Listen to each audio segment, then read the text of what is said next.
Okay, so welcome to the committee's 28th meeting in 2019. Can I ask you please all to make sure that your mobile phones are on silent? We have received apologies from Richard Lyle, and Christine Graham may be attending during the course of the meeting. The first item is a decision on taking business in private. The committee is asked to consider taking item 5 in private. Item 5 is to consider the committee's approach to its consideration of the proposed National Islands Plan. Are all members agreed to take this in private? Agreed. We are agreed. The second item is European Union Withdrawal Act, and that's that bit of legislation, and that is the sift of 2 EU exit instruments as detailed on the agenda. The Scottish Government has allocated the negative procedure to these SSIs. Is the committee agreed that it is content with the parliamentary procedure allocated to these instruments by the Scottish Government? Agreed. We are agreed. Therefore, we move on to agenda item 3, which is the consideration of 2 negative instruments as detailed on the agenda.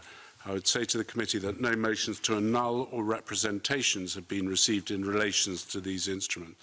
Is the committee agreed that it does not wish to make any recommendations in relation to these instruments? Agreed. We are agreed.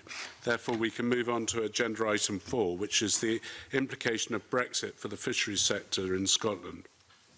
Today, we'll be taking evidence on the implications of Brexit for the fisheries sector on a range of interested organisations and individuals. This is a round-table discussion. It is the second of 2 sessions that the committee has undertaken, the first being on agriculture. As it's round-table, we'll do things slightly differently from normal, and I would ask everyone to introduce themselves, and we'll go that way round the table. So, Alistair, you're first. Yes, I'm Alistair McNeill, Chair of the West Coast Regional Inshore Fisheries Group, covering from Cape Wrath in the northwest to the Solway, the national boundary in the Solway, including Skye and the Inner Hebrides, and a number of fishermen or representatives around the table also have members who are members of the IFG. Maureen Watt, I'm a member of the Scottish Parliament for Aberdeen South and North Kincardine. And the Deputy Convener of the Committee. I'm Ivan Bartolo. I'm a Regulatory Affairs Advisor with the Seafish Industry Authority.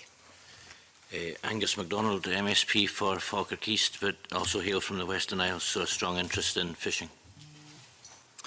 Mike Park, I'm Chief Executive of the Scottish Whitefish Producers Association. We represent around 260 vessels and 1,400 crew. I'm Colin Smith, one of the MSPs for the south of Scotland. Jamie Green, MSP for the West Region, with strong interest in the Clyde. Elaine White, Clyde Fishermen's Association, also a member of CIFA. Stuart Stevenson, Member of the Scottish Parliament for Barmshire and Buchan Coast. My constituency office is 4 doors down in a managed complex from Jimmy Buchan, Chief Executive Officer, Scottish Seafood Association. We have a membership of 80, which is primarily processing and supporting businesses in seafood. Alan Duncan, I'm the Head of Conservation Scotland Conservation Society. I also convene Scottish Environment Links Marine Group. John Finney Green, MSP Highlands and Islands. James Harrison, Professor of at the University of Edinburgh. Emma Harper, I'm a member of Scotland for South Scotland region. Alistair Sinclair, National Coordinator of the Scottish Creel Fishermen's Federation, and we are also members of the Low Impact Fishers of Europe. Mike Rumbles, MSP for one of the MSPs for the North East region. Elspeth MacDonald, since August, the Chief Executive of the Scottish Fishermen's Federation, which represents 8 constituent associations. Peter Chapman, Member of Parliament for the North East region and spokesman for my party on fishing. Okay, and I'm Edward Mountain, and I represent the Highlands and Islands region. What we're going to do is we're going to go through a series of themes today, and members of the committee will introduce those themes, and it will give everyone, hopefully round the table, the opportunity to say what they want in relation to them. I would say that you don't need to push any buttons in front of you. You don't need to lean forward. Hopefully the gentleman over there will get all that organised for you. But if you want to say something, what you have to do is catch my eye, and I'll try and bring you in, and I'll work a list system to bring you in. Once you start speaking, of course, the temptation is to look in the opposite direction and try and go on for half an hour. That's not going to work. So if you could keep your eye on me as well, if I feel you're coming to the end and I want to bring somebody else in, I'll try and move it on to them. And I think that's it. And I would just say there are a lot of people around this table. I will do my utmost to try and get everyone in, but I do rely on your help. And the first theme is going to be introduced by Peter Chapman. Peter. Thanks, Convener, and welcome to the panel. My theme is about confidence, resilience and preparation for Brexit. So it's a very wide subject, as you would imagine, and it really, I think most of our panel will want to comment on it. So to be a bit more specific, you know, it is a broad question, but the first broad question, I suppose, is how involved are you and your organisations in Scottish and UK government preparations for Brexit? Okay, so the other thing I should have said at the beginning, that if all those people who are coming here to help us with their answers look away at the same time, the last person to look away is the one who will get to answer it first. But Jimmy, you went straight in there, so do you want to lead off? Yes, well, good morning, committee. I personally am very involved through the Scottish Seafood Association, engaging with Scottish Government officials, attending food resilience groups, as well as now getting to weekly engagement with DEFRA in London, because we do see issues that are being flagged up by my members. A number of these are, do we have enough environmental health officers to deal with the onset of certification of goods prior to dispatch from the UK, as well as trying to get the assurances that our fresh seafood will be able to depart the UK without any problems. And these are major problems for our seafood processing. And it's not just Dover-Cali. There are other routes where the live crustaceans need to go through different ports. And logistically, it's quite challenging to get the assurances and the written confirmation that what we're doing is enough, because certainly what I'm seeing on the ground, that's not the feedback I'm getting from my members. Before anybody else gets involved in answering the question, Jimmy, you've been quite detailed. How are you addressing the issue that there might be a no deal? You know, I mean, we're hoping for a deal, we're working for a deal. There is always the concern that no deal is coming over the horizon. I mean, well, are you actively planning for a no deal if that's what we're right now? All my focus is on no deal until I'm told otherwise. Right. And the no deal is we will need to all the exports will need certification, and I'm led to believe from the intelligence that I've gathered that each consignment will need 5 certificates. Now, that for bigger businesses may be doable because they will have the resources and the people to deal with it. But when we're looking at small business is usually they're working in the factory, and this is all new to them because we have enjoyed for decades now free movement of goods. And all of a sudden, there's going to be huge hurdles which business, and especially small business, may not or is not prepared for. And therefore, that is my particular focus at the moment, is to try and ensure that everyone is as ready as we can be. But we cannot do this alone. We need the local authority to be assisting us right across Scotland, as well as other government bodies. And there's going to be a huge cost to industry as well. I mean, if I could just digress a wee bit, labelling. No one knows what the labelling is going to be if there is no deal. Businesses now packaging are freezing, or canning, or preparing. Now packaging is made. What do we do in the event of a no deal if all of a sudden we find that the labelling is no longer relevant? It's going to be a huge cost to business and a huge interruption to the flow of that goods. Elspeth, you wanted to come in, and then I'm going to bring Stuart in briefly and then come to Alistair Sinclair. Thank you. Certainly since I joined the Federation in August, a significant amount of my time has been spent on work related to Brexit, as I'm sure everyone will appreciate. And I think the Federation has made very clear since the referendum that it does see great opportunities for the fishing sector when the UK is no longer in the Common Fisheries Policy. And there is the potential to as much as double the raw material that the industry is able to catch and therefore make available to the processing sector. And it's clear, obviously, that all parts of the chain should benefit from that opportunity in future. We do, of course, fully recognise the challenges that Jimmy has set out and that others, I'm sure, will today in terms of what the challenges of a no-deal exit represent to the processing sector.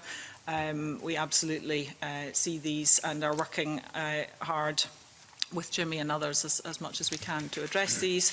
And in relation to Mr Chapman's question, we are working closely with both UK Government and with Scottish Government. In fact, we've got a meeting this afternoon that Jimmy and I will both be at, talking to officials on both sides of the border in terms of those practical arrangements that are going to be needed should we find ourselves in the event of a no-deal exit.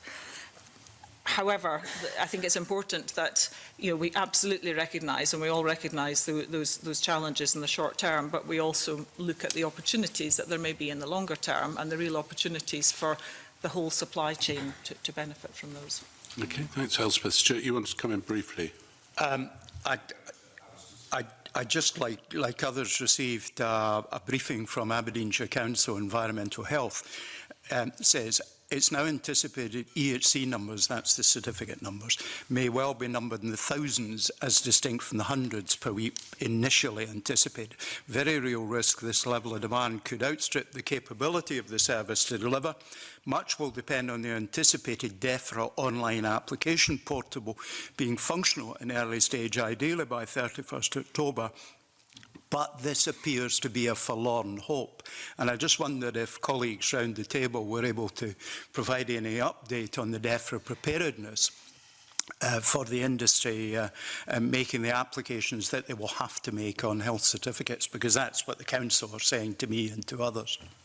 Okay, Alistair, followed by Elaine. I have to agree with much of what Jimmy was saying there. As we're aware, in respect of the live product, which time is crucial, of course, we're going to need catch, health, customs invoices, tariff invoices, all relating to the individual load from each boat. So that whichever boat has landed the product will have to have a document as well. So we're talking about 5 documents. And in speaking with processors, I have been assured that DEFRA don't know what's going on just yet. I got that information this morning. And as far as employment is concerned, the environmental health and veterinary people do not have the resource to actually give us the paperwork as and when we require it for the live product. And we could be looking at a 2-day hold-up to get that paperwork. And now, dealing in the live market, there's many people will go to the wall. Okay. Elaine. I mean, the topic was resilience, and I think coming from some of our fishermen coming from areas which have very poor connections as it is, they're very distant. It's a massive problem. We can't build resilience in issues like that. Sometimes, at the moment, it takes them 2.5 hours sometimes to drive to local councils to get some of their certs to export. So that's already a problem they have. They're looking at the prices going up to about, in Glasgow, it's £96 per consignment that they would have to pay. Everyone is entirely right about the lack of the environmental health officers. That is something that we're worried about. And the catch certificates, yeah, that's really important. We had an email this morning from a processor who has 3 to 4 months worth of frozen stock, which all came from different boats, and he would have to label that all differently. And he doesn't, it would be impossible in terms of the paperwork that's required. And right now they aren't quite sure if the DEFRA system is functional because it's on dummy run at the moment.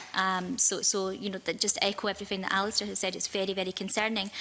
I think in terms of resilience, what we haven't mentioned yet is also the tariff situation with Northern Ireland, because if Northern Ireland has a different rate to the west of Scotland, to Scotland as a general country, we're going to have a massive issue, because the same product more or less fished in the same area is going to be available without those tariffs.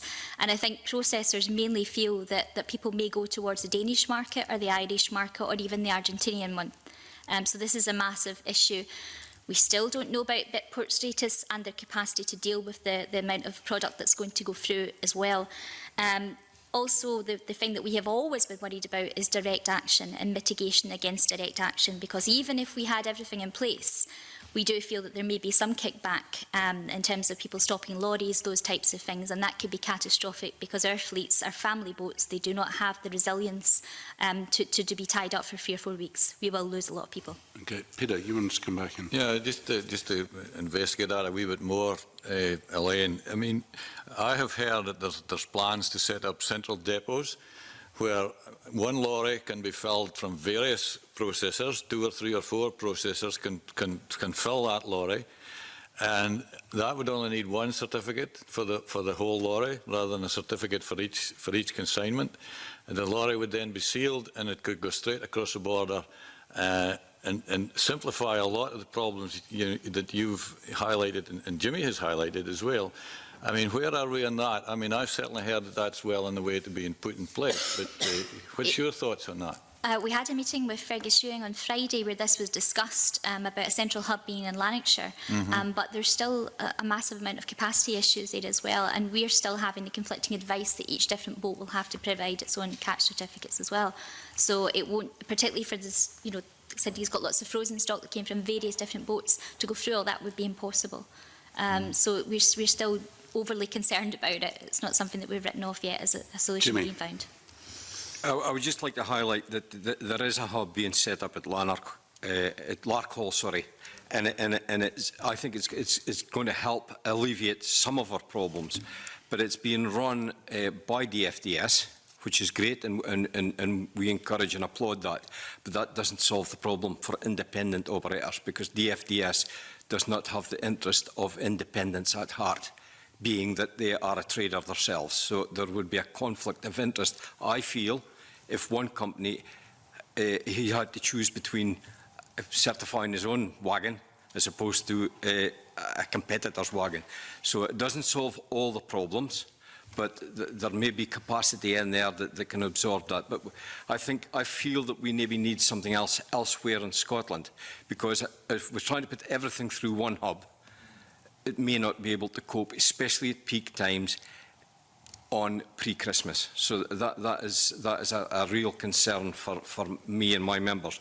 But to go back onto the tariff, I think what I would like to highlight to this committee is, in the event of a no deal, mackerel, Scotland's largest, most valuable stock, will be subject to a 20% WTO tariff.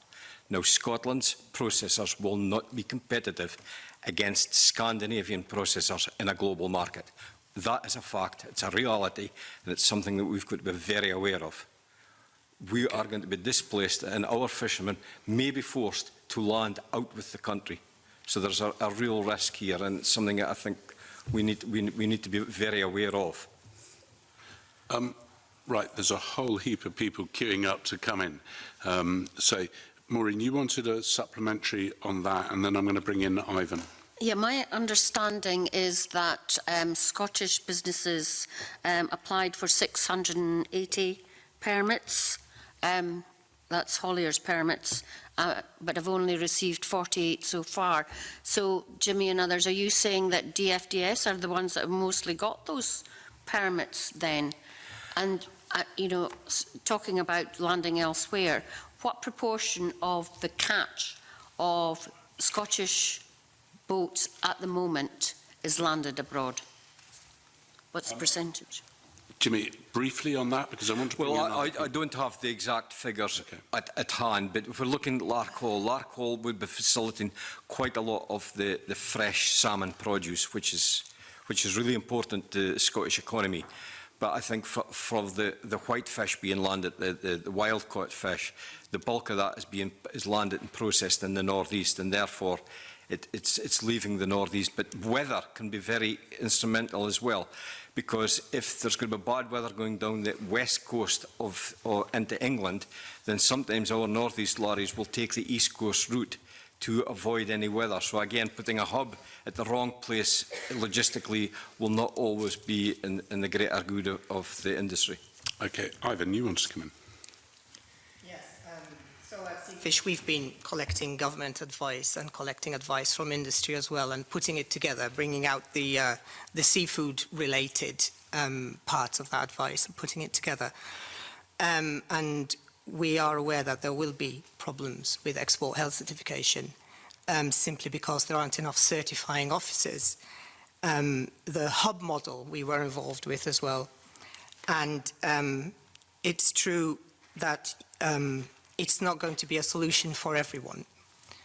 And to go back one stage, even before the health certificate is issued, every establishment that is sending seafood abroad now to Europe has to be approved by DEFRA and the Food Standards Agency.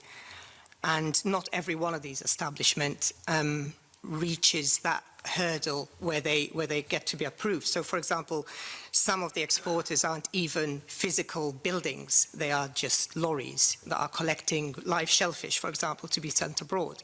These can't be approved. So there is a problem with that. Alistair Sinclair. I'm aware of one merchant in particular who is shipping 2, maybe 5 lorries a day to the Channel. And we know that the supply chain is going to be affected one way or the other. Our biggest grief or cause for worry is the fact that being members of the low-impact fishers of Europe, as these guys are going to be denied the opportunity to fish in the southern North Sea, they have promised that there will be large demonstrations. You can imagine how the farmers in France demonstrate. And if we're looking at it the same as that, the low-impact fishermen who supply live shellfish to the European continent could be out of business overnight. Mike Park. Mike. Yeah. First and foremost, I'll answer, I think it was Maureen's question about how much fish is landed overseas. In 2018, looking at one species, there was 153,000 tonne of mackerel landed, 79,000 tonne of that was landed overseas. Quick calculation, I guess, takes you to high 40% of that one stock in particular, and that's the major one. I mean, representing the catching sector as I do, you would imagine that our focus is on this sea of opportunity, the post-Brexit, coastal state negotiations, and achieving greater shares in a number of our key commercial stocks, not only in pelagic, but also in common species that we all eat, like haddock, cod, and hake and saithe, and others. We are not ignorant of the issues that could happen in the marketplace in terms of disruption.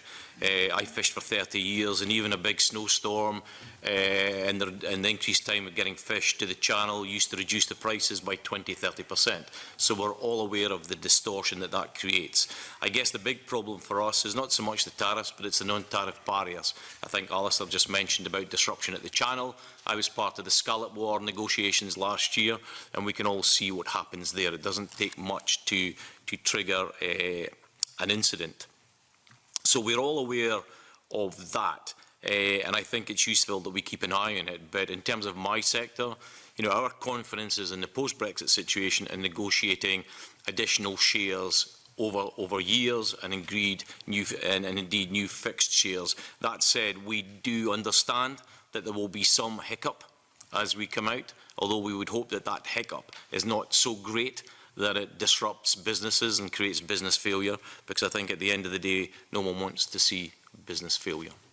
Okay, I'm going to bring in Callum, and then I'm going to go on to the next theme, because we seem to be going in that direction anyway. Callum.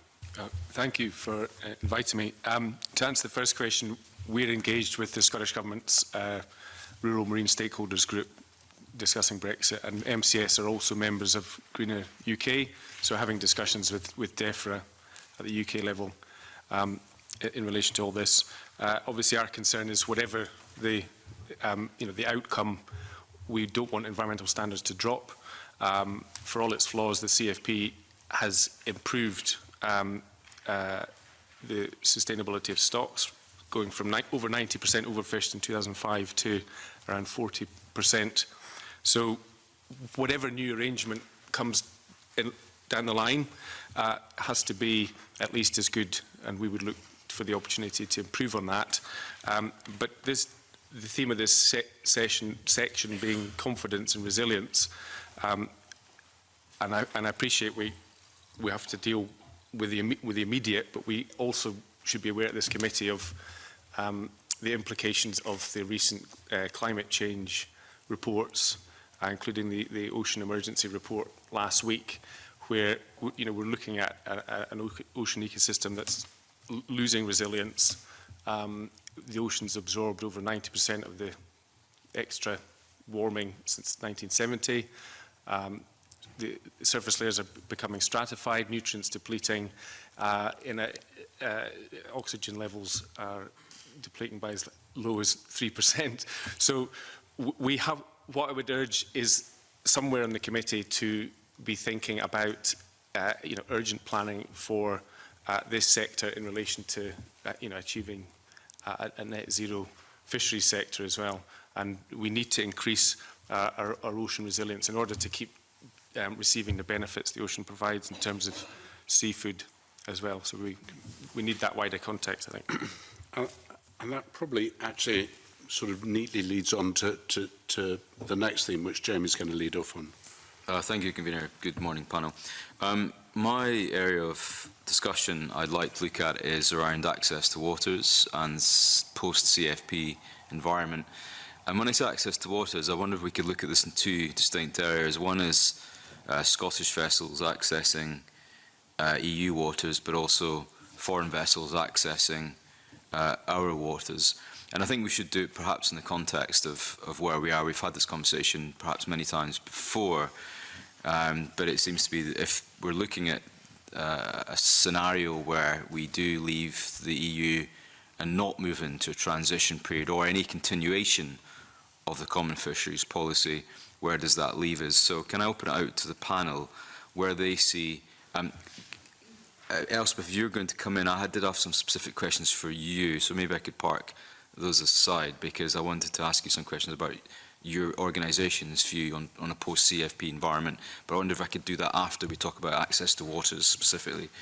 So what I'd quite like to do is to explore the panel's ideas on how they see any negative or positive consequences of leaving the EU without a withdrawal agreement. So I'm going to come back to you, Elspeth, if I may. James, you wanted to come in on that. Provide just a broad general picture that other people might be able to have their specific input onto. But I mean, clearly, when we become an independent coastal state, be it on the 31st of October or some other time, we will have control over our territorial seas and our exclusive economic zone, and there'll be opportunities for us to decide who gets access for what stocks, what areas, and that can be, that will be the product of negotiations. And I think the two sides of the issue you raise, both other foreign vessels' access to Scottish waters, but then also Scottish vessels' access overseas, will be linked in those negotiations. Most access agreements in the North East Atlantic are reciprocal in some way, but the precise balance between access is something that's to be negotiated. It can also often be linked to the quota issues, and that's a point that's been often made, that it's a bargaining chip in our favour that we can increase our quotas in those negotiations by using access as a lever. But it will also be linked to trade. Technical question, though. A lot of what you're talking about is conjecture based on future trading deals. What is the default position on the 1st of November if we leave the EU without transition or withdrawal agreement in terms of the law and access to waters, and both reciprocal? So the London Convention that gave access to territorial waters for certain vessels has already been put aside, and that will not apply. So there'll be no access to vessels for the 6 to 12 nautical mile zone. And certainly at the moment, EU vessels' access to the EEZ will also not be permitted without some kind of explicit access agreement. I believe the UK government and Norway have agreed recently that they will continue to allow reciprocal access based upon existing arrangements for the rest of 2019, but that further arrangements will have to then be negotiated for the following fishing year. Whether or not there are negotiations with the Faroes on similar lines, I don't know. So, yeah, the key issue here is the EU fleet will not have access on the 1st of November if we indeed leave at that stage. You want to come in on that? Yeah, I guess what we've got just now is the legal sort of certainty. From an industry perspective, if we crash out on the 31st, it's our understanding that you're right, there is that continuity agreement with Norway, so we will get entry into Norway's waters.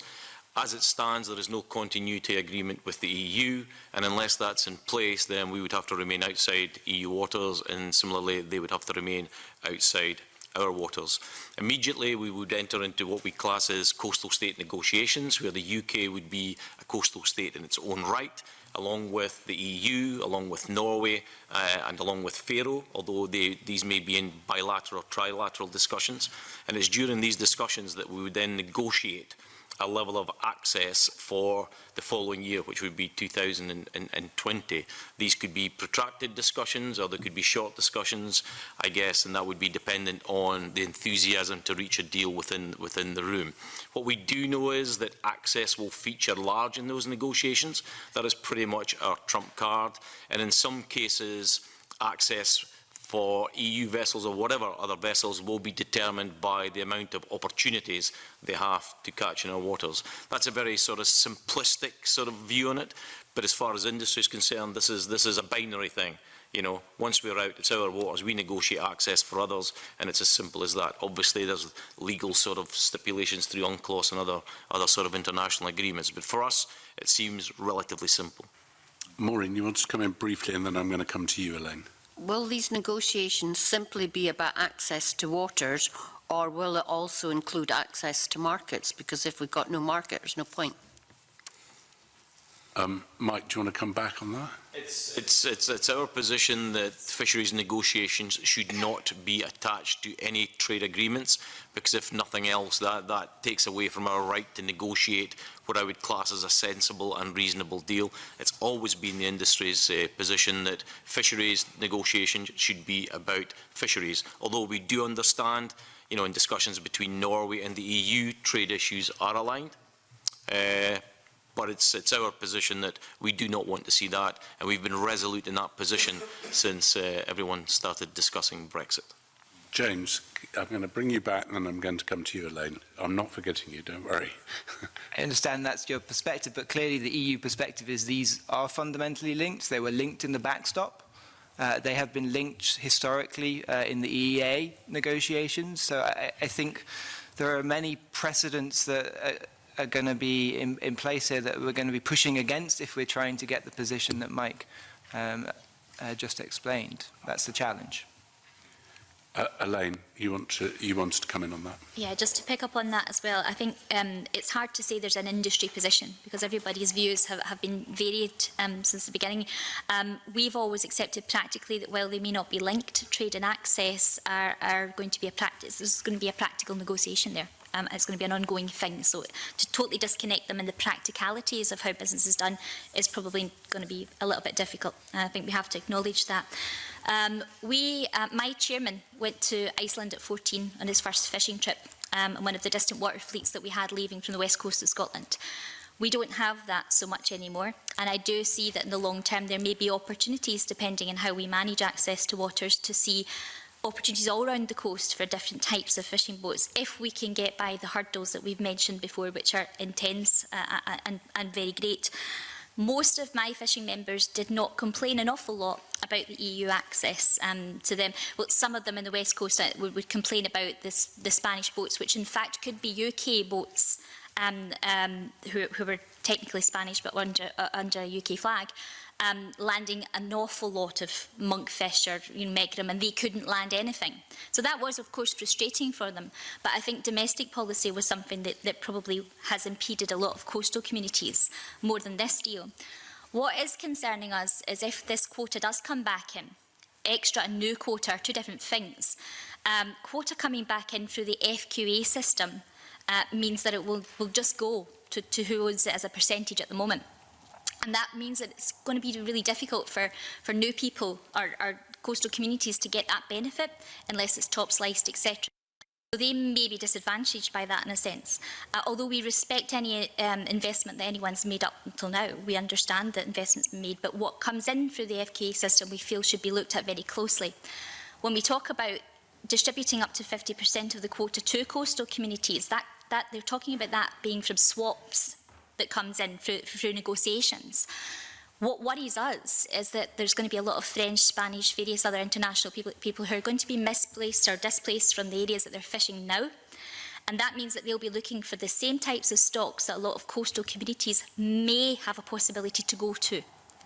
So you're looking at coastal communities who are fishing for shellfish, potentially losing their markets and also potentially not really having much scope to go to some of the stocks that are in their waters because they may be something that's used as a bit of a tool for negotiations when they're displaced. So just to flag those issues up. Okay, Jimmy, and then I'm going to come back to you, Jamie, because I think it's probably time for you to put your questions to Elspeth particularly. Jimmy.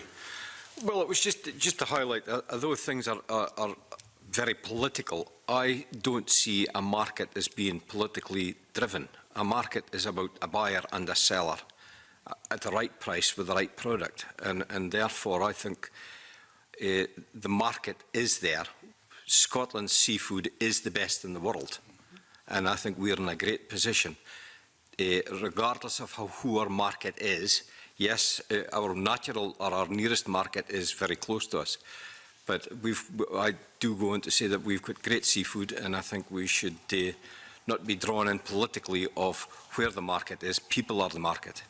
Okay, thank you. Jamie, do you want to pose your... Thank you for those comments, and I'd like to align myself with that statement. I think that was a very positive one. There was an excellent programme on the BBC the other night on this very specific issue, and for example, the growth of the Chinese market. I was flabbergasted at how much the price of crab had gone up, brown crab, in the last couple of years as a direct result of a new market opening up. And that segues nicely into my questions for Elspeth. You've been very vocal in public throughout this debate around a post-CFP landscape, using phrases, and I'm quoting you, things like CFP hampers our fishing, the commonly used sea of opportunity, everyone stands to benefit, etc., etc. These are very top-level statements to make in the media, but could you substantiate this a little bit more? Because it seems that sometimes you are perhaps the only optimistic voice in the room when it comes to Brexit in fishing. So I wonder if you could maybe illustrate some of those comments. Yes, certainly. I think going back to my first intervention, there is the potential to double the raw material that the catching sector in Scotland can catch. And I think, as has been discussed around the table this morning, clearly there is a huge amount of detail to work out in terms of how that opportunity is achieved and how it is determined and shared within Scotland. So I think there is a long way to go with this. I think what has been very important for the Federation to be doing has to be continuing to make the case for why there are opportunities for the industry from leaving the Common Fisheries Policy. At the moment, 60% of the fish caught in UK waters are not caught by the UK fleet, and the UK fleet only catches 11% of its fish in other EU waters. So there is a significant imbalance there to redress, and that does present opportunities for the Scottish catching fleet, for the processing industry, and for communities. So I don't discount the amount of debate and discussion and detail that still has to be gone through in terms of how that opportunity is achieved and determined. But I think we shouldn't lose sight of that significant opportunity, that significant prize of, as Jimmy said, being able to catch more of this great Scottish seafood that we have markets around the world for. And I saw that programme too on Monday night, and it was really interesting and really fascinating to see how that seafood trade works. I think also important to remember that, you know, those markets want our fish. You know, there are 5,000 people employed in Boulogne-sur-Mer who depend on Scottish seafood imports into France, and they have been on various visits to Scotland in recent months, understanding where we're coming from and understanding the position from their perspective. So I think what the Federation has been focusing on is making sure that we are continuing to make the case, making the case for why this matters, making the case for why there's a huge opportunity here. But absolutely, there needs to be a lot more work to determine how the detail of that actually happens. And I think that's where things like the Scottish Government's discussion paper on the future of fisheries management, for example, is very helpful. That starts to set out some of the ideas and the thinking around you know, how we will manage fisheries in Scotland in future. And clearly also there are UK government interactions in this too, because the international negotiation side is clearly something where the UK government is very much in the frame. So there's a lot to be done, but there is a lot to be achieved, and I think it's, you know, there is a huge amount of focus at the moment in terms of managing the potential consequences of a no-deal exit, and a lot of that effort is around the processing side and how we deal with that. But we do have to move into those discussions about how we actually achieve those benefits for the longer term. I've now got about half the people around this table all wanting to come in on the back of that. So let's see how we can do. If committee members can keep their questions short, and we'll see how we go. Stuart, you wanted to come in first. Thank you very much. At 7:15 this morning, I had an email from a catching company with an annual profit of 20 million, so clearly a substantial one. And they're a bit less optimistic than Mike Park about 20% tariffs and about the benefits that flow from increased catching capacity while supporting quality. And they specifically say with tariffs of 20% on the 1st November will no longer be competitive. The market will close to us. We simply can't switch to others. That will be extremely difficult for Scottish processors to address. UK government's approach to Brexit will cause damage to our industry on and offshore. Now, I'm saying that simply to say that I think there isn't a single voice on this, that I think there are people, and you know, this is a major company with that kind of profits, who are deeply worried about the no-deal Brexit in particular, I think, that's being focused on here. And I wonder if that voice is one that others are hearing from other catchers. This is one particular major company. And I'm just going to make the observation, thank you, Stuart. If that's a short question, don't please the rest of the committee go with that sort of short. Elspeth, do you want to come back on that? And I'll come to you, Mike, and then I'm going to go to Peter. Yeah. I think I said to somebody in a radio interview this week that there are as many views on Brexit as there are fish in the sea. So I think that's right. There are mixed views and very wide-ranging views. I think Jimmy and others have spoken already about the consequences of a no-deal exit. Tariffs certainly are a part of that. I think Mike's also articulated the concerns and risks around non-tariff barriers similarly, and indeed there could indeed be significant tariffs on some fisheries products, not as bad as some of the products in the agriculture sector, but significant nonetheless. So I think that is recognised. There are varying views on the risks and opportunities that Brexit presents. Okay. I'm now going to exercise my opportunity to change my mind. I'm going to take two questions together, Peter and Mike. Could I ask you for your two questions, and then I'm going to come to Mike to see if I can round it up. So do you want to lead off, Mike? Yeah, a very short question. A point of information, really. I want to know if ships, boats at sea, land their catch in Europe, they go to land them in European ports, do they face a 20% tariff barrier? Because if they land them in Britain, of course, through there, and export them, they face a 20%. So, do they or do they not? You can answer that question best, Ivan. the 20% tariff applies to mackerel, which is an important Scottish export, of course, and yes, you will have to pay that tariff. If you land in Norway, Norway zero tariffs, mackerel, but if it then moves it into Europe, then that fish will be struck by the European 20% tariff. About them landing, more boats landing their catch in Europe than because if the tariff is the same, why are we worried about that? We're worried about tariffs because this is an extra cost. Yeah, no, but my point is, why are we worried about more? Perhaps Mike could answer this. Why are we worried about this issue if the tariff is going to be the same?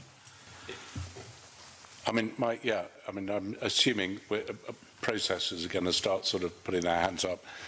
Mike? The reason that the vessels I represent would start landing into Europe is if non-tariff barriers really cause a detrimental decrease in the price at the market. So we land onto the market, the auction. The minute the demand lessens because of a choke at the channel, we live on a limited resource in terms of the amount of fish we can land. The opportunity would then be to get the good price in northern Denmark, for instance, which would mean our vessels would land overseas. We would see that as temporary, not a permanent feature. Peter, your question. I'm on the same issue. I mean, I'm trying to look a wee bit wider than just the European market. I mean, we've already heard how big this world market is for mackerel as well as for other fish. I mean, there's a huge mackerel market in Japan, for instance.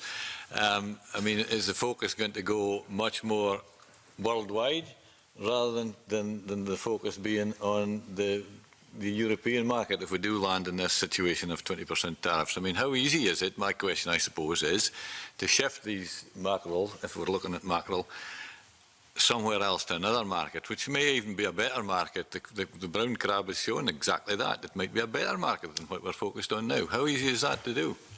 Mike, I want to try and bring somebody else in on that. Jimmy, can you answer that question? If not, I'm going to give it back to Mike. My understanding is if a vessel landed its mackerel into Norway, Norway is part of the EEA. Is it the EEA? Mm-hmm. And therefore, it would trade freely with the rest of Europe, no disadvantage. But I will stand corrected in that. That's my understanding, but that may not be the case. So therefore, if we are buying the mackerel in Scotland and processing and then exporting, we have got to abide by the WTO rules, which on mackerel is 20%. So immediately our Scottish processors are disadvantaged.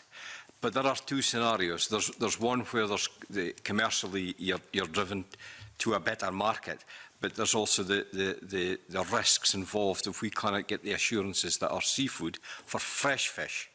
So there's two scenarios about why we would need to export through the UK or land into another European country and export. For example, whitefish vessels could land in Denmark. Now, there could be an advantage for a vessel to be landing its catch there, and then economically, the Scotland and Scotland's fish is the ultimate loser. Emma, you wanted to come in with a brief question. A quick question. It's probably aimed at Elspeth and Alistair. It's about that, you know, we're talking about the catching sector, but there's the wee fishing boats, the under 10 metre boats that are going to be completely impacted by getting their produce, getting it on land, then produced 85% of the catch goes to the EU from Kirkcudbright. So this is a big concern, not just for the big guys, but the wee guys as well, right? Okay. I'm going to bring Alistair McNeill in on that. And trust me, I have all got your fingers and pens recorded on the questions. It's trying to get round everyone, so you'll have to bear with me. Elaine, I've got it, definitely got it. But Alistair's first. Thank you.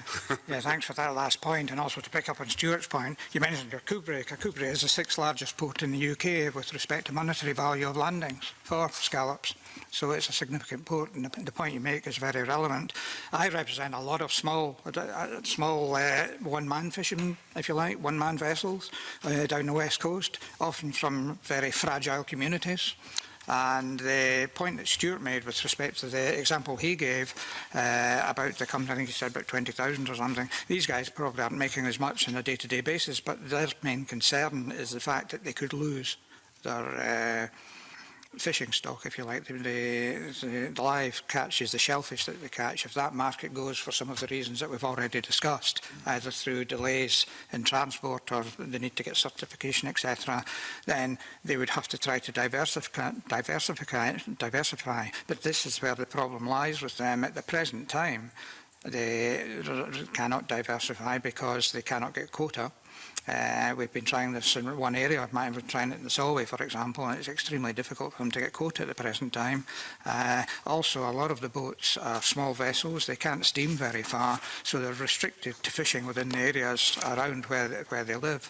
And there's huge concerns amongst these guys that a lot of them will basically go to the wall if some of the worst fears with respect to transport issues and certification issues become a reality.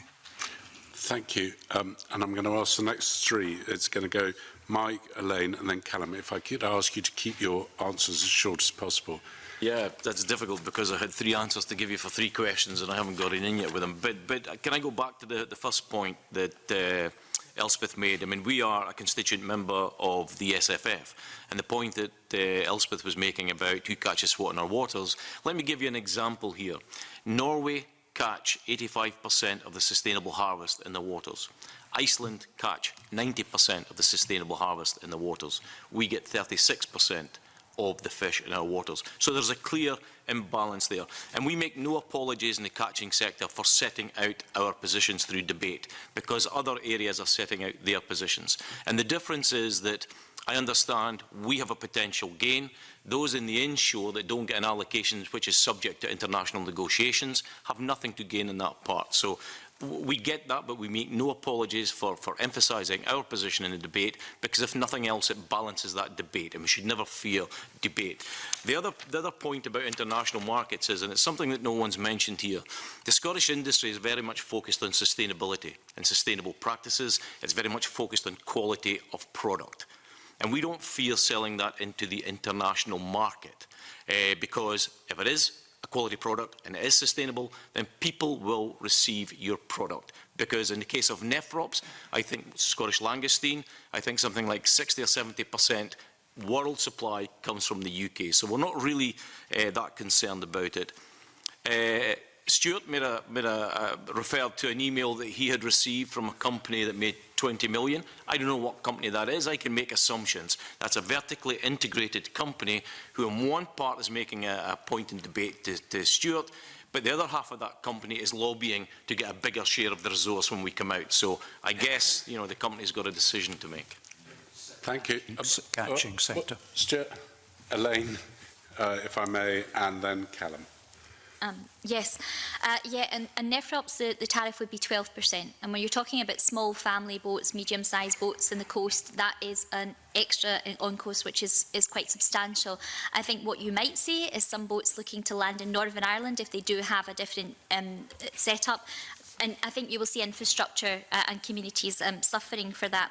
The other point I'm going to make is that it took about 30 to 40 years for a lot of our individual fishermen, as they're talking about small concerns, to develop markets in the EU. To then go and do that in the Far East, etc., is no small feat. At the moment, I know that there's 2 frozen consignments, large frozen consignments in China of Nephrops, which are just about to go off. So it's not quite as easy as everyone would make out for every single stock. And I think we should be aware of that. The practicalities of actually... And also we should mention as well, if you're looking at livestock or frozen stock, obviously the price goes down and the profit margins is much reduced too. Okay, and well done for ignoring me and pushing on.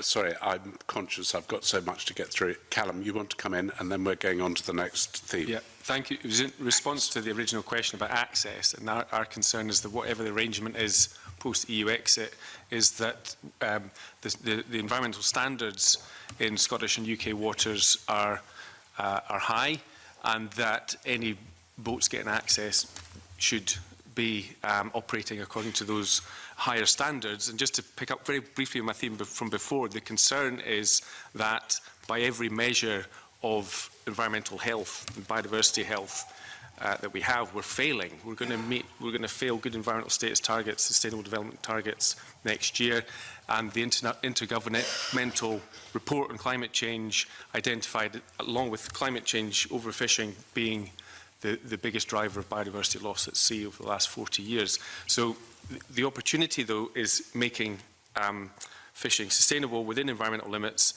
and that contributes to increased ocean resilience, and that increases the resilience of fish stocks to climate change as well, and provides sustainable benefits for coastal communities. Thank you, Callum, which actually, funnily enough, leads neatly on to the next theme, which Angus is leading. Indeed, Convener, and thank you. If I could move the debate on to look at the risk of conflict under no deal and also enforcement capacity. Now, we've heard some concerns in recent weeks regarding enforcement capacity, not least the DEFRA memo, which was mistakenly emailed to the BBC, which revealed uncertainties about the UK's capacity to patrol fisheries after a no-deal Brexit. Of course, in Scotland, we police our own waters, but how concerned are your organisations over potential disputes between Scottish and foreign vessels over fisheries access in the event of no deal? And also, if you could perhaps advise the committee if you're all satisfied that there is sufficient capacity for fishery patrols in Scottish waters to patrol our territorial waters and deal with conflicts arising at sea. So I'm going to take Mike first, followed by Elspeth. Yeah, thank you. It's an extremely interesting question, and I guess some of the reports recently in the media would suggest that we're just going to, put the Navy out there and that'll sort it. But I'm afraid that monitoring of fishing fleets is new age now. It's not just about vessels in the water. We now know where every fishing vessel is. So it's not a game of chance when a fishery protection vessel goes to sea. He knows the vessel he's looking for, he knows where it's at, and chances are he knows the activity that it's participating in. Also, we have aerial coverage, and we have very good sort of infrared cameras and whatever, and the state of those pictures now means that they're fit for court, basically. If you couple that and support that with a useful consequence in terms of a reasonable size of fine, then I would imagine that you would get very few people willing to break the law. So what's a reasonable fine? It's not up to me to decide what reasonable is, but I guess it's got to be at a level that deters people from infringing in negative and illegal behaviour. Thousands, hundreds of thousands? It's got to be reasonable and in line with the capacity, earning capacity of the vessel. Just for information, there was a £1.2 million fine in Shetland in recent years. There is no limit. Okay, that's helpful. Elspeth, followed by James.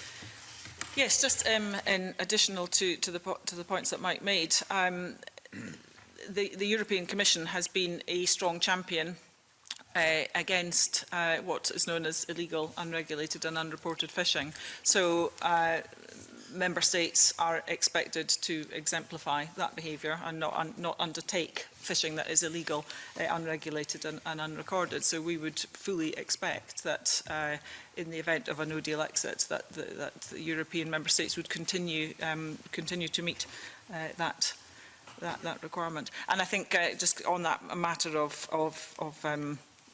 fines, I think it's important clearly that whatever penalties are set at a level that they're sufficient deterrent, and it's my understanding, I believe, that, for example, vessels who fish illegally in Norwegian waters certainly are hit with penalties that are a sufficient deterrent that they don't do it again. Okay, James, I think you wanted to come in there. Okay, a couple of points. One, building on Callum's point about environmental standards. I mean, clearly, not only would we be controlling access, we would be setting the conditions of access in the future for any vessel coming in. So we would be able to make sure that there was a level playing field for foreign vessels and British vessels in our waters. But those need to be enforced. And I think the document produced by the Scottish Government earlier this week on Brexit no-deal planning essentially said that they realise now they don't have the resources. They've bid for more resources specifically for compliance. And only if that additional resource is given by the UK government will we be, in their view, in a fit state to police our waters. I think at the moment we don't have sufficient enforcement capacity. It's not just about vessels at sea. It's about the capacity to deal with prosecutions if vessels are caught, to process that evidence, to make sure the courts can deal with what are very complex legal issues, maritime enforcement. So I think we need to look at enforcement capacity in the round. That's quite important. I would just add that as the Scottish Government also pointed out in that no-deal Brexit document, Marine Scotland Compliance are not responsible for policing civil unrest at sea. They are there to enforce fisheries and marine environmental laws. They do not have responsibility for dealing with conflicts between vessels. That falls to the UK. And so that is another thing we need to bear in mind. That is a UK issue, and we need to make sure that the UK government is prepared to deal with any potential unrest. Thank you. James Callum. Thank you. Building on what James said, we do share concerns about enforcement and compliance capacity, which I think is an issue I've brought to the Parliament before, talking about preventive spend for biodiversity protection. Do we have enough capacity to patrol and police our waters? And of course, the ideal is self-compliance, where and self-policing, where the industry all see the benefits of abiding by the regulations and then getting the quota allocation, rewarding sustainable practice, and so on. That's the ideal, but we'll still need compliance capacity and enforcement. And just to qualify a bit what Mike said, he was talking about all vessels having vessel monitoring systems. They're still not in place for a lot of the smaller vessels, which is why we welcomed the commitment in the programme for government for £1.5 million to roll out VMS on smaller vessels. And we'd urge that to happen as soon as possible, because there are some been quite high-profile, suspected incursions into MPAs and so on. Some vessels bigger with VMS, some without, and there's often issues with taking cases forward in terms of levels of evidence and so on. So, I think we all want fully documented fisheries, so the vast majority of law-abiding fishers can benefit from that and get quota and market advantage as a result. Okay, Callum, thanks for clarifying that, because I'm sure we've all had emails about people who suspect boats in areas where they're not supposed to be. So, Alistair, and then I'm going to come to Peter and then to James. Most of the conversation so far has related to offshore and the offshore fleet, which I've got to agree is applaudable. But Marine Scotland are unable to actually police the inshore waters as they currently stand just now. And there has been numerous incursions within the marine protected areas that were hardly fought for by myself and many others around the coastline of Scotland, the Coastal Communities Network, etc. And until Marine Scotland properly address the situation inshore, how in the name of the wee man are we going to police the waters offshore? We'll leave that thought there. Peter, you wanted to come in, and then I'm going to come back to James. Yeah, well, a lot of this comes under the United Nations Convention on the Laws of the Sea, and one of that convention says that where the coastal state doesn't have the capacity to harvest the entire allowable catch, then it shall, through agreements, give other states access to that surplus. I mean, that's fairly obvious, and that is the international law. So, how, I think it's Mike and Elspeth that needs to answer this question, really. It's how do we see that operating in a post-Brexit scenario? Because, on day one, I don't suppose we can catch the total catch by our own fleet. Okay, just before we get to that question, I'm going to bring James in, because I suspect your point's on a legal point to do with enforcement. Yes, but I can actually talk to that one a little bit too. I mean, the convention does say that you should allow access where there's a surplus of the total allowable catch.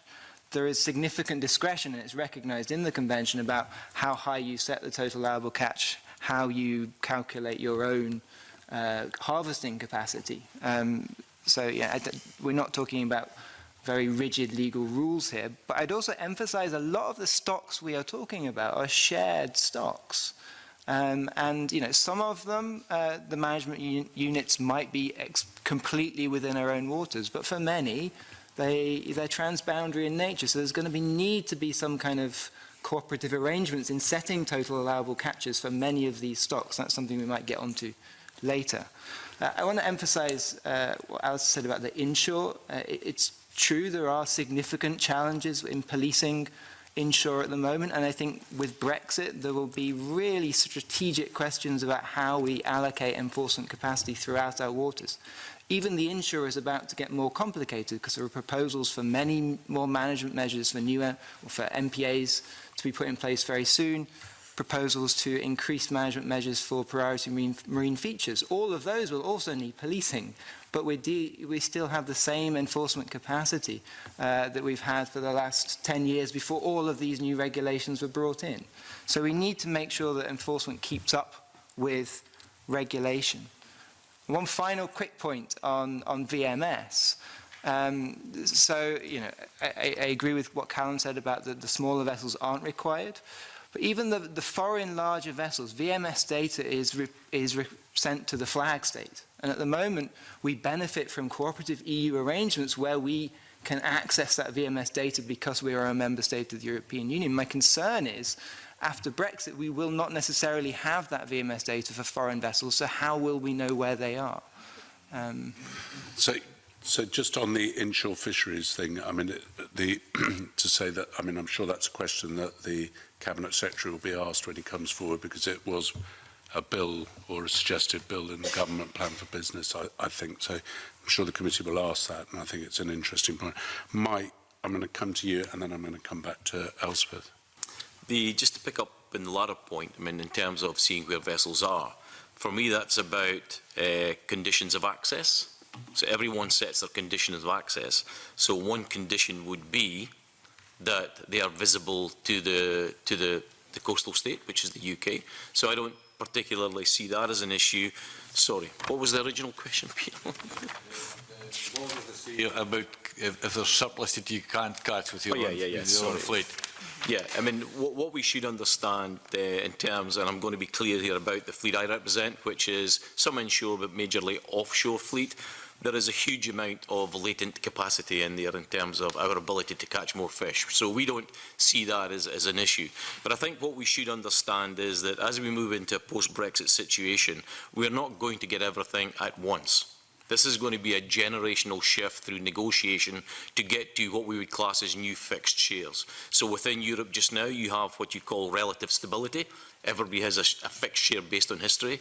Over time, we will move to a new fixed share based on a number of informative criteria, one of which will be zonal attachment. But in getting there, there will be these annual negotiations where, for instance, France gives us some say for access to our waters to catch other fish, etc. So these negotiations will go on. So there's not a doomsday scenario that as we crash out, we've got everything to catch, we don't have the capacity, we then call in Norway or the EU and jointly manage fisheries to catch that for us. That doesn't exist. So this is going to be an incremental shift to an end point which will be new fixed shares, which will resemble zonal attachment in terms of the 85 and 90%. Okay. Elspeth, very briefly, because I'd like to move on to the next topic, which is going to be led by Stuart. Yes, I will be brief, because I was going to make, Mike's made the points there, but I just wanted to say, I think in relation to that, you know, how we get to that point, that incremental increase in opportunity for Scottish industry, and coming back to the points that Jamie made, I think what all of this does point to, and a lot of the debate that we've had today, is that there really is a need for a wider strategic look at what is needed in this industry to be able to take advantage of those opportunities, to make sure that we have got the funding, the resources, the infrastructure across the whole supply chain that are needed to get us there. So I think that is an evident part of the debate today, that there are a lot of different interests and that we need a strategic look to see how we achieve those benefits for all. Stuart, I jumped the gun because John Finney wanted to come in with something there. So, John, I should have come to you first. I apologise. Thank you very much indeed, Convener. Much of it's actually been covered. I had some questions for Callum Duncan here, and he's touched on the issue to an extent, talking about the high environmental standards, nonetheless failing targets. And we've also heard from a number of people of the limitations of Marine Scotland, which I would strongly echo. I wonder, can I just pose a couple of questions to Callum on the broader environmental issues, and that is about, if you could maybe just say a little bit more, Callum, on the wider and marine environment impact, should there be disputes. And also, a lot of people have talked about opportunities and perhaps the opportunity to review fisheries management, and in particular, and perhaps others would want to comment on this, whether it would be an opportunity, for instance, to reinstate the 3-mile limit and the benefits of that. To answer your first one, obviously, if there's not a fisheries management arrangement that all member states and all parties respect, then that increases the risk for conflicts, and therefore, you know, it's important to have plans for different scenarios with whatever happens for Brexit, so that there's a negotiating strategy in the event of no-deal Brexit to be ready for the December negotiations, and in the event of Brexit with a deal, you know, engaging with the CFP through the transition period. On the specific question about the inshore, James mentioned the upcoming nature conservation MPAs, the next round of management measures inshore. There's proposals to improve protection for priority marine features, and as a member of Scottish Environment Link, we suggested you know, they could test a 1 nautical mile limit with derogations in the outer half nautical mile in order to meet the requirements of the General Policy 9B of the National Marine Plan, for example. But in terms of that wider debate, we also responded to the Future Fisheries Management discussion document, which was very helpful. And what we said there was, we think the evidence supports there being a presumption against trawling and dredging in a large part of the inshore. And we're not putting a number on it. We recognise that discussion document welcomely looked at having a large-scale trial looking at this. But I think that's an important debate, and it's one that needs to be had in order to be having a robust, resilient, sustainable inshore fishing sector, which also nurtures the sort of nursery grounds that many of the commercial species rely upon. So, thank you. That's my answer. Okay. I'm happy to bring in James, but I'm just going to say I can't bring in anyone else. I apologise. I'm going to have to start being much more stronger on my timing. So, James. I think Elaine had a hand up before me, so I would happily... Well, if it was on a legal point, I thought that was... I would just... To add to that, I think there are huge opportunities offshore in terms of nature conservation. At the moment, the Scottish Government and the UK Government have put forward various proposals for management measures for offshore MPAs, which at the moment require the agreement of the other EU member states in order to move forward, and we haven't got that agreement, so they're stuck. And as an independent coastal state, we will be able to implement those measures if we wish and make them conditions as part of access. Perfect. I'm now going to come to you, Stuart, and what I'm going to say to everyone around the table, there are quite a few, there's 4 more themes. I'm going to do a maximum of 10 minutes on each theme to allow everyone to do it. And if I see opportunities of producing that, then I'm afraid I'm going to have to take it, just purely because of time. Stuart. My title is Trade and Workforce. It's worth saying I think we've covered some bits of it, so I won't revisit them. So let me just start with workforce, where Seafish's statistics show that in Scotland, 59% of people working in our seafood processing industry are EEA, European Economic Area citizens, and in the northeast of Scotland, it's actually 69%. So what implications does that have for our processing sector? And if our processing sector is not doing well, what implications does that have for our catches? Jimmy, do you want to go on that?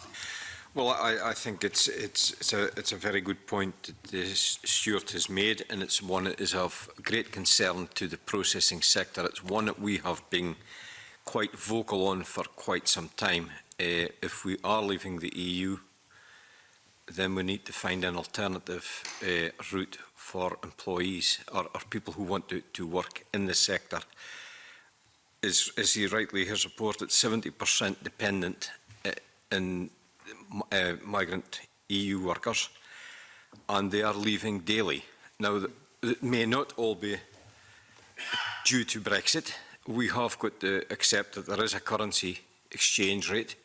That means that the value of what they're receiving in payments when they send it back to their homeland is not the true value. So, but people are, look, I've always realised that people are bounty hunters. I myself was a bounty hunter. You chase money. That's how you earn a living. And therefore, when new opportunities arise, people will look elsewhere. And perhaps that's part of the reason. Certainly, uncertainty is certainly part of the reason, but I think we need a policy going forward that allows the industry to be more secure. But one of the things that really concerns me is why are we becoming so dependent on migrant workers? It's because we've never had the correct policies to grow the correct business infrastructure that allows people to see a career in seafood as a worthy career.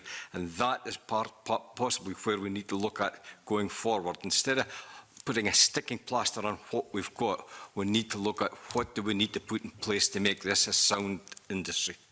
Okay. Mike? It was a separate point. It's on labour. It's on a separate point. It's about offshore labour. Currently, in our association, we have about 1,400 crew, of which 500 are from the non-EEA. We have about 70 from the EU.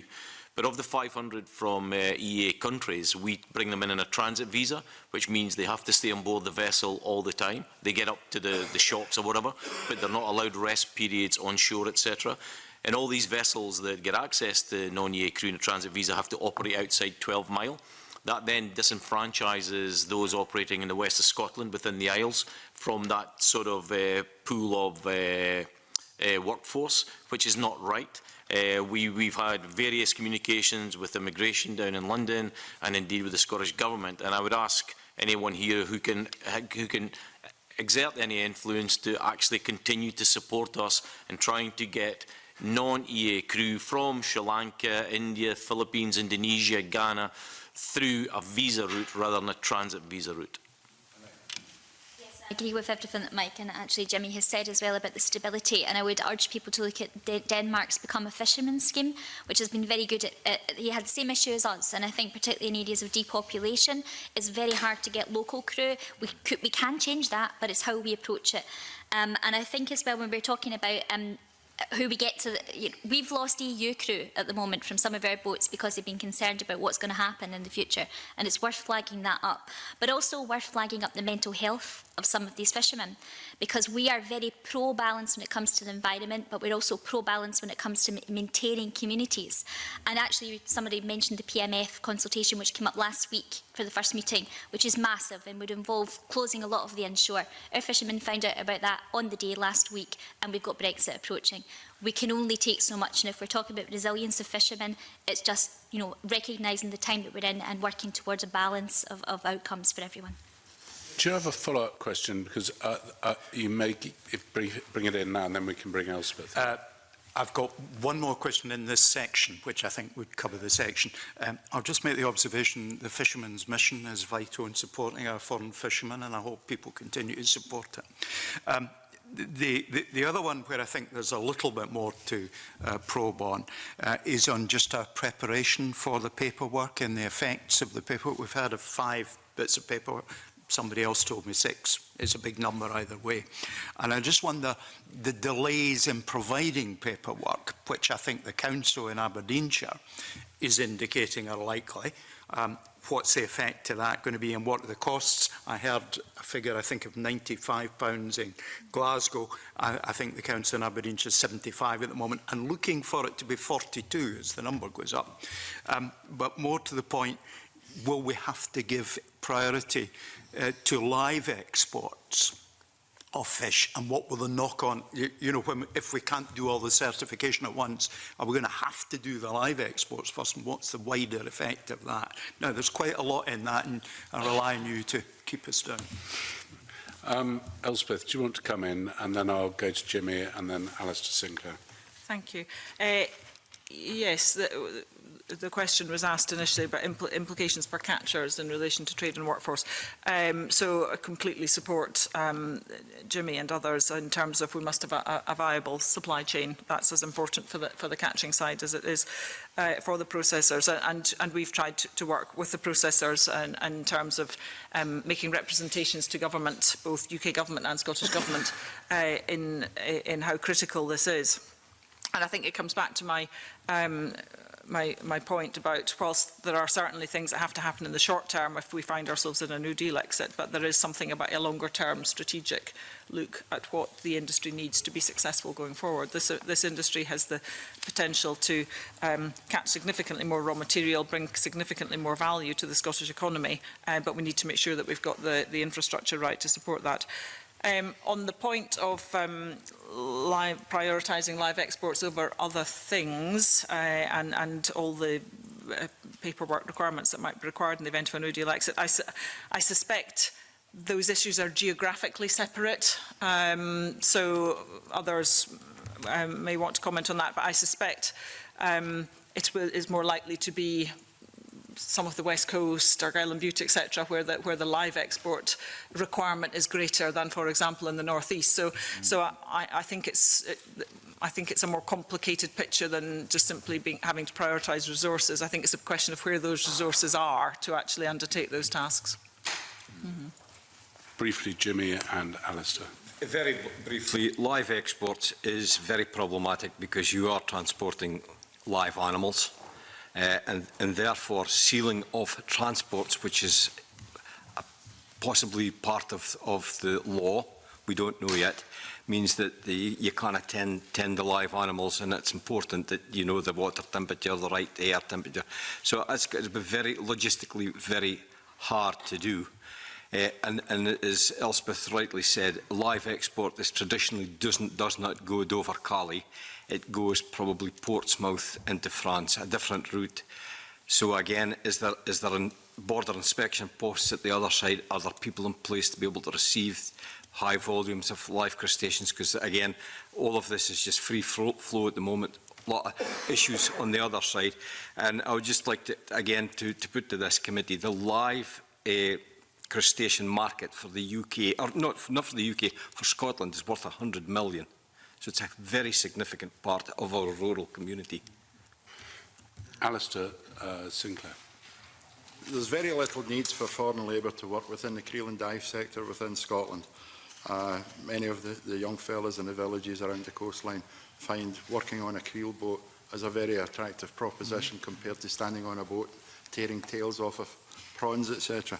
So what we would suggest is, as usual, I'll roll it out again, if we were to reinstate the 3-mile limit around the coastline of Scotland, we would enhance fish stocks, create better opportunities, and maybe help the young people in the coastal communities stay in those communities and promote them. Okay. Thank you. Emma, yours is the next bit to lead on. Okay, thank you. Found this all fascinating so far, actually. I'm interested in looking at the future negotiations of fishing fish stocks, because we're at the time of year where that is going to be happening very soon. So I'm interested in, if we have a no deal on October the 31st, any current negotiations would have to be altered or changed. I'm wondering if there's any thoughts on that. Elspeth, you want to lead on that, followed by Mike. Yes, I think it was James who made the point earlier that should we find ourselves in the event of a no deal exit at the end of October, then the UK government has signed continuity agreements with Norway in terms of what would happen for the rest of this year, and it's possible that there may be a similar agreement with Faroe. Clearly, by that point, there won't be very much left of the current year, and there would only be the months of November and December. But this is the time of year when negotiations are taking place for fishing opportunity for next year. So in the event of a no-deal exit at the end of October, the UK would immediately become an independent coastal state and would take part in those end-year negotiations for next year on that basis. And I think, again, James described, or it may have been Mike, said those negotiations would take place with the EU, with Norway, with Faroe, etc. They may be bilateral or trilateral, but there's a whole programme suite of negotiations that are kicking off round about now that take us up into December and that set the fishing opportunity for next year. So depending on the political outcome of Brexit negotiations, the UK may go into those negotiations as an independent coastal state in the event of a no-deal exit. In the event of no exit in October, then the status quo would continue. In the event of there being a negotiated outcome reached and an implementation period, then the arrangements that are set out in that withdrawal agreement would determine the status of negotiations for the year ahead. Thank you. Mike. Yeah, there's some real dangers for the UK as we move into the next few while, because, I mean, as Elspeth has articulated, we crash out. It's quite simple. We all know what we're doing. We're a coastal state. We enter into negotiations. Could be bilateral, could be trilateral. We negotiate probably, I don't know what the number is, 10 key commercial stocks with Norway because they're jointly managed. But then we have over 100 stocks that we would need to negotiate with the EU. That's slightly more complex. So these discussions would go on if we crash out, and we know what would happen there, and we would come and go access for bigger shares of the quota and swaps and various other things. The other scenarios are slightly less appealing. If we get an agreement before the 31st, it means we move into an IP, which means that as you move into the December Council, traditional December Council in Brussels, we are effectively still, well, we're out, but we have to live within the law, which means any decision-making at December Council will not really include us because we are not a member, but there will still be priorities that we would want, which we may not be able to deliver. And I guess the third one is that, you know, if there's a further extension we're still in, then December Council could be different because we're still a member, we can still sit round the table. One important issue I'd like to make, Chairman, is that the industry in a post-Brexit situation has always seen itself sitting with the UK delegation in negotiations. I've now been at 25 December Councils and 25 years of EU-Norway negotiations, and we have to sit in the corridor whereby the Norwegian industry gets to sit with their delegation, and that's infuriating. And what we'd like to see going forward as a coastal state is the industry bolted in there as equal partners in that discussion. Thanks, Mike. Emma, do you have a follow-up? Because I'm going to bring in James and then I'm going to have to move on to the next one. Yeah, well, I'll just pick up on that. So if there's 100 stocks that will need to be negotiated, I mean, what's the time frame for all the negotiations? It doesn't just happen overnight or over a weekend. And it seems that it's going to, I guess, produce a lot of uncertainty as well. Answer briefly. Yeah, I can't obviously speak for Pelagic, but because I don't represent Pelagic, but some of the Pelagic discussions go on for years and years and years, and I think in one case it took them 4 years to reach agreement on management. The other, I mean, the 100+ stocks, I think, is that we would have to negotiate with the EU, or mostly down south, area B to K, Channel, and various other stocks. There will be heated discussions, but one would imagine that you would be able to carry that out in 2 or 3 rounds of negotiations. Traditionally, EU-Norway happens over 2 rounds. We normally have 1 round, week-long round in Bergen, 1 week-long round in Brussels, although during my period there, we've been into March the following year before we've reached agreement. So one would imagine that the first negotiations are full of tension. They'll be dynamic. I would imagine there will be position setting, which may make them longer in setting, but they would necessarily have to be set before the fishing year, because quotas are set. I mean, quotas don't marry the biological status of the stocks. Quotas are set January to December. So one would imagine that the discussions would have to be settled prior to the 1st of January 2020 if we crash out at the end of this month. James.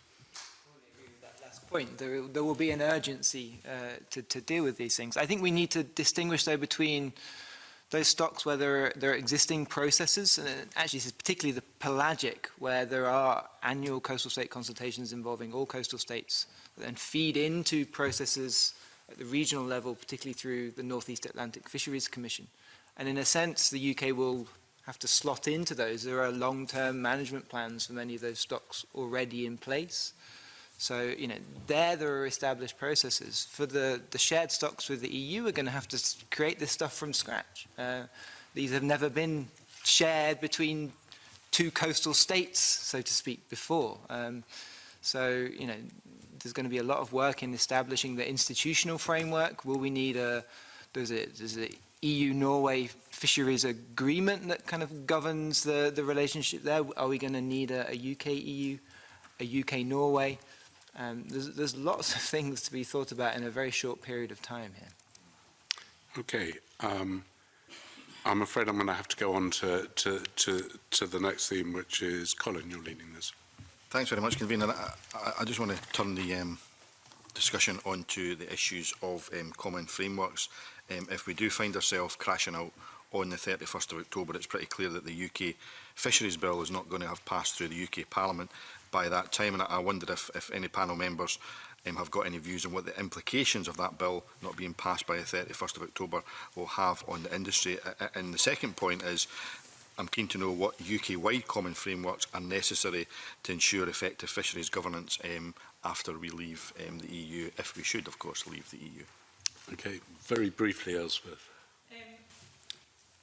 Yes, the fisheries bill is somewhat in limbo, but the UK government has provided assurances to the industry that they have created the necessary secondary legislation to be able to make sure that we're able to undertake the functions of fisheries management that we've been talking about today in the event of a no-deal exit. And I expect that many of those statutory instruments have in fact been consented to by the Scottish Parliament, because they've been made on a UK basis. So whilst we may not have the bill, or any bill, in the event of a no-deal exit, there would be the statutory instruments in place on a UK basis to allow the sorts of things we've been talking about today to be undertaken. Obviously, what the bill gives you then is the ability to look at how you develop your legislative arrangements in the UK in the longer term. So there would still be a requirement for something, for a piece of primary legislation in future. In terms of UK-wide frameworks, I believe these are intended to be the arrangements that will be in place across the UK in the event of exiting with a deal. And there has been extensive discussion between the governments across the UK in terms of what those could be comprised of. We have not had detailed discussions with government yet about what a UK-wide framework on fisheries would look like, but we would expect to be involved in discussions with government once I suppose once the exit route is clearer. Callum. In the event of no-deal exit, the statutory instruments would allow for operability, as just been mentioned there, but the big gap of concern for us would be the ability to put in place conservation measures for offshore MPAs, because currently the suite of offshore MPAs requires those measures under the CFP. So we hope the Fisheries Bill will come forward and be able to put those in place. We welcome a lot of the objectives that are on the face of the draft Fisheries Bill, but we think it falls short of what you currently get with the CFP in terms of MSY, maximum sustainable yield. So we'll, as NGOs collectively, we're calling on that Fisheries Bill to be toughened. So there needs to be a legal mechanism, as is currently the case with the CFP, to actually deliver MSY. I support the need for a four-country approach. The Fisheries Bill would allow for a joint fisheries statement to be produced, which is welcome for a collaborative approach to fisheries management. And we hope that legislation would lead to a fairer and more sustainable approach to distributing quota, a commitment to ensure shared stocks are managed sustainably, and full and verifiable catch documentation. And quickly, I'd just like to point out that there's a gap in Scottish legislation that we think there was a commitment to an inshore fishing bill to 2015, rather superseded by Brexit. Welcome recognition of perhaps new need for legislation in the future for fisheries management discussion in Scotland, and we think Scottish legislation is also necessary to address some of the issues that we heard earlier, including spatial management and gear conflict. I'm sure committee members will pick that up with the Cabinet Secretary when it comes in. I'm going to bring in Mike, and then I'm going to very briefly move on to the final theme. Yes, thank you. It was just to make the point that my own organisation, indeed SFF, have a position that going forward, regionalisation of fishing policy is the preferred route.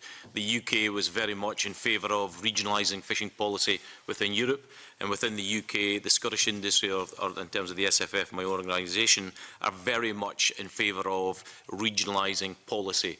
What does that mean? It means that you don't necessarily have to implement the same detailed policy throughout the UK. High-level sort of issues such as MSY and various things, sustainability targets, should be at a high level in terms across UK, but how you manage the fisheries and the selectivity measures you put in place should be down at a regional level, and we would very much support any cause that tries to deliver that. Okay, thank you. The final theme is going to be with John Finney. John. Thank you very much, Convener. And a lot of the area has been covered, but I don't think as yet we've touched on the question of the European Maritime and Fisheries funding running to tens of millions. And I wonder, do members of the panel have concerns about the loss of this EMFF funding, and indeed whether organisations have been involved in any discussions with the Scottish Government about what will replace it, please? Okay. I'm going to take Alistair because he's sat very quietly and I haven't always been able to see if he's wanted to ask a question, and I'm going to come to Jimmy. Okay, thanks for that question. Yes, I actually chair a couple of flags in Scotland, Dumfries and Galloway and Argyllshire, and I'm also on the Chairs panel, which has been pushing for replacement funds for both the Maritime Fund and indeed LEADER. Extremely concerned that there's nothing in place yet, and I wrote to Fergus Ewing some time ago about this as chair of the IFG. Huge concerns because the loss of these grants, if they're not replaced by something else, is going to hit the very communities I mentioned earlier, which are the fragile communities, not just on the west coast but around the coast of Scotland, where fishermen, fishing industry, processors have benefited from funds. And they may be relatively small in some people's vision, but they've basically helped small businesses to advance. And if there's no replacement for these, then that would be a disaster. We have the framework in place with the flags and the lags in terms of a local committee which can consider I suppose national funds or European funds at the present time, but allocating these to local projects. So it's very much the structure and framework is there. The other aspect is, of course, is that a part of the EMF funding is held centrally, and there's been a lot of work done through St Andrews University under the CIFIDS project to look at ways of future monitoring of the inshore fishing vessels. We spoke about VMS earlier. Look at electronic monitoring, which will perhaps cascade out in the very near future to improve the accountability, the enforcement, etc., of the inshore sector, and therefore, yes, we desperately need a replacement fund for the European funding, and would welcome some information on that, because the details so far have been very vague. Jimmy, you wanted to come in? Yes, I think there has to be a successor to EMFF, whatever it is, for the simple reason that it has helped, if we look at the history of the existing, although it has not been perfect in many ways, it does help drive innovation. And if we are going to be a global exporting marketing body, PLC Scotland, then we need to be at the cutting edge of innovation, because that is what will make us competitive in the world. And part of that is, of course, has been funding that has helped us to be competitive in the world. However, anything in the future must be much fairer across all of industry. We cannot have a system where companies that can really drive things forward, if there is capacity in the future, who are not eligible for applying for grant funding because of the amount of employees they've got or because of the turnover. It must be a much fairer system that all business can access to a degree. So it really needs, we do need it, but it needs to be looked at, and it needs to be much fairer across industry. John, do you want to come back on that? There are other people that want to answer. So. Thank you, Convener. Yes, of course, there is another element that's often said, that fish don't know boundaries, and the collaborative working that has taken place, particularly with regard to the scientific sector, and indeed the monies that's gone to support research funding. Excuse me. Do panel members think that there will have to be new ways adopted were the UK to leave the EU, new ways of building on a lot of the good work that's taken place there, and the concerns about the research funding, which of course isn't simply restricted to this sector, it's mirrored across sectors. So, okay, there's three people who'd like to come in, so I'm going to go Elspeth, Elaine, Mike, and I think Alistair wants it, and if you're very brief, I can get all four of you in. So. There's certainly scientific work that is undertaken in the catching industry that is funded through EMFF. It's not necessarily pure research, but for example, we manage a programme of independent fisheries observers that work that, and that's the data and the information that they gather is an important contribution to the stock assessment that goes into international stock assessment for management. And we also run a programme on gear technology, looking at improving gear to make it more selective, to help drive conservation objectives, etc. So certainly in the catching side, we absolutely support the need for there to be replacement for EMFF. I think, yes, of course, we would support having something else, and I would echo what Jimmy has said as well in terms of making sure that it's going into the right places, because I have heard of fisheries funds that have actually went on to impede fishermen by developing different things in harbours, which haven't helped. So it's just about how we do those types of things. It's really important. And I think also looking to the Norwegian model of how they have a fisheries levy on the fishermen themselves to help towards marketing and towards science, and it's 1.3%.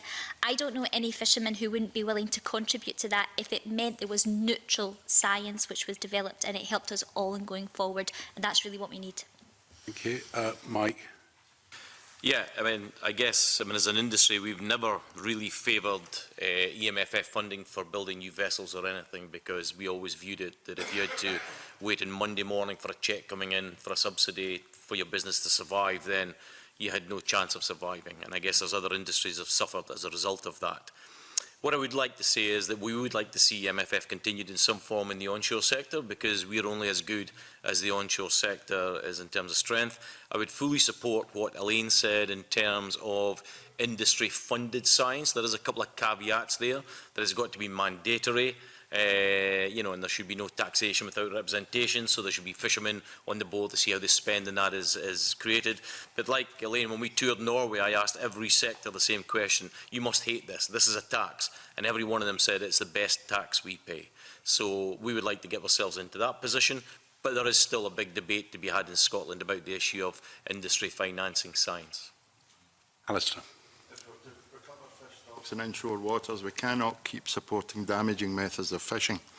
We would support a well thought out policy if it came from government, where funding was given to vessels that might change from mobile to static, and that would allow everything to maybe recover as it should